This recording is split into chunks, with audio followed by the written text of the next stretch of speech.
കെട്ടിവലിച്ചിരുന്ന വടംപൊട്ടി കപ്പൽ കൊച്ചിയുടെ പടിഞ്ഞാറ് 27 നോട്ടിക്കൽ മൈൽ അടുത്തുവരെ എത്തിയിരുന്നു. തീപിടിക്കുമ്പോൾ 88 നോട്ടിക്കൽ മൈൽ അകലെയായിരുന്നു വാൻഹായ്. അവിടെ നിന്നാണ് അപകടകരമായ ചരക്കുകളുമായി തീരത്തോട് ഇത്രയും അടുത്തേക്കെത്തിയത്.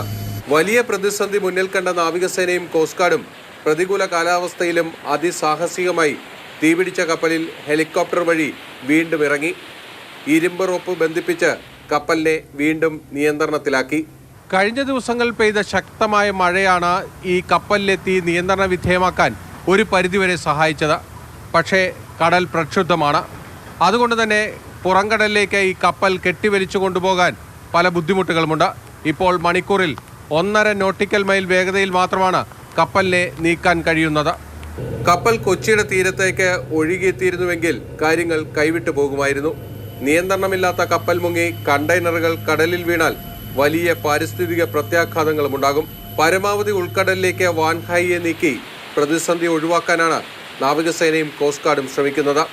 ബിനിൽ, മാതൃഭൂമി ന്യൂസ്, കൊച്ചി.